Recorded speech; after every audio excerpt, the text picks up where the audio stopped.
आज हम कक्षा 12 का राजनीतिक शास्त्र किताब पढ़ेंगे। स्वतंत्र भारत में पहला राजनीति। अध्याय है राष्ट्र निर्माण की चुनौतियाँ।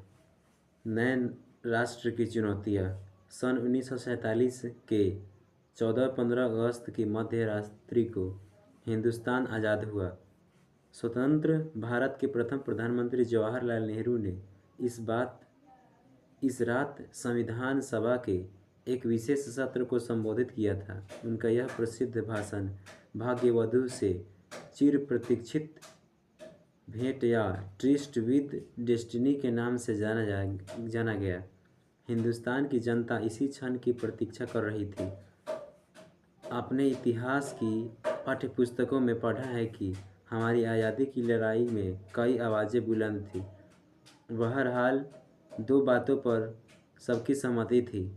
पहली बात यह कि आज़ादी के बाद देश का शासन लोकतांत्रिक सरकार के जरिए चलाया जाएगा, और दूसरी यह कि सरकार सबके भले के लिए काम करेगी।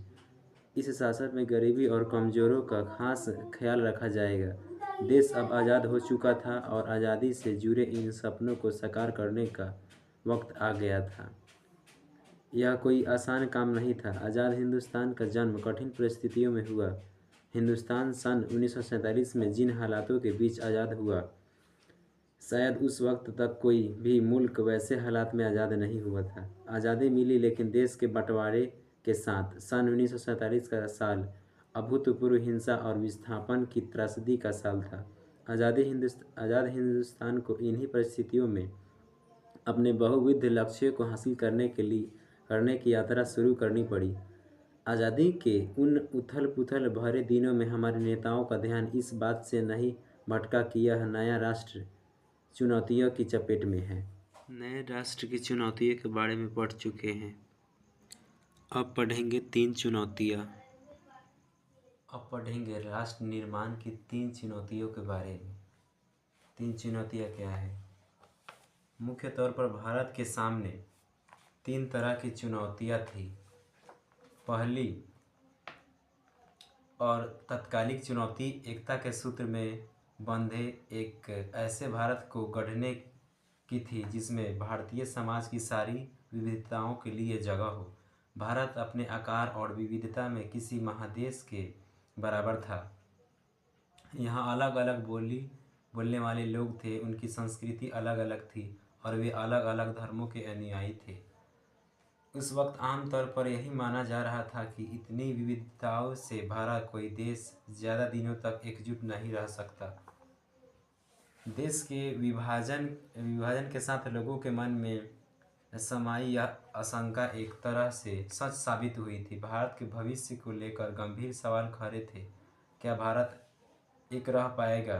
क्या ऐसा करने के लिए भारत सिर्फ राष्ट्रीय एकता की बात पर सबसे ज़्यादा जोर देगा और बाकी उद्देश्य की तिलांजलि दे देगा? क्या ऐसे में हर क्षेत्रीय और उप क्षेत्रीय पहचान को खारिज कर दिया जाएगा? उस वक्त का सबसे तीखा और चुभता हुआ एक सवाल यह भी था कि भारत की क्षेत्रीय अखंडता को कैसे हासिल किया जाए। दूसरी चुनौती लोकतंत्र को कायम रखने की। आप भारतीय संविधान के बारे में पहले ही पढ़ चुके हैं। आप जानते हैं कि संविधान के मौलिक अधिकारों की गारंटी दी गई है और हर नागरिक को मतदान का अधिकार दिया गया है। भारत के संसदीय शासन पर आधारित प्रतिनिधित्व मूलक लोकतंत्र को अपनाया। इन विशेषताओं से यह बात सुनिश्चित हो गई कि लोकतंत्र ढांचे के भीतर राजनीतिक मुकाबले होंगे। लोकतंत्र को कायम रखने के लिए लोकतांत्रिक संविधान जरूरी होता है, लेकिन इतना भर ही काफ़ी नहीं होता। चुनौती यह भी थी कि संविधान से मेल खाते लोकतांत्रिक व्यवहार बर्ताव चलन में आए। तीसरी चुनौती थी ऐसे विकास की जिसमें समूचे समाज का भला हो। तीसरी चुनौती थी जिसमें पूरे समूचे समाज का क्या हो, भला हो, न कि कुछ एक तबकों का। इन मोर्चों पर भी संविधान में यह बात साफ कर दी गई थी कि सबके साथ समानता का बर्ताव किया जाए और सामाजिक रूप से वंचित तबकों तथा धार्मिक संस्कृतियों अल्पसंख्यक समुदायों को विशेष सुरक्षा दी जाए।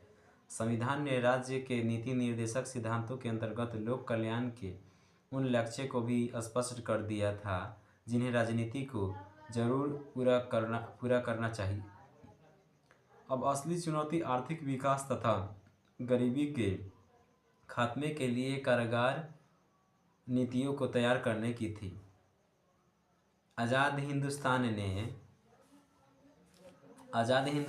ने इन चुनौतियों के आगे क्या रुख अपनाया, संविधान में तय किए गए विभिन्न लक्ष्यों को हासिल करने की दिशा में कहाँ तक सफलता मिली। इस पूरी किताब में इन्हीं सवालों को खंगालने की कोशिश की गई है। इस किताब में आज़ादी के बाद के दौर की भारतीय राजनीति की कथा लिखी गई है ताकि आप खुद इन जैसे बड़े सवालों के लिए अपने उत्तर तलाश पाने के काबिल हो सके। शुरुआत के 3 अध्यायों में हम यह जानने की कोशिश करेंगे कि ऊपर जिन चुनौतियों का जिक्र किया गया है उनका आज़ादी के बाद शुरुआती सालों में कैसे सामना किया गया। आज़ादी के तुरंत बाद राष्ट्र निर्माण की चुनौती सबसे प्रमुख थी। इस पहले अध्याय में हम इसी चुनौती पर ध्यान केंद्रित करेंगे। शुरुआत में उन घटनाओं की चर्चा की जाएगी जिन्हें आज़ादी को एक संदर्भ प्रदान किया गया। इससे हमें यह समझने में मदद मिलेगी कि आज़ादी के समय राष्ट्रीय एकता और सुरक्षा का सवाल सबसे प्रमुख चुनौती के रूप में क्यों उभरा। इसके बाद हम यह देखेंगे कि भारत ने एक नए राष्ट्र के रूप में अपने को किस तरह एक झांसे इतिहास तथा झांसे नियति के फलक पर गढ़ा। अगले 2 अध्याय में हम लोकतंत्र कायम करने और बराबरी तथा इंसाफ पर आधारित आर्थिक विकास हासिल करने की चुनौती पर विचार करेंगे।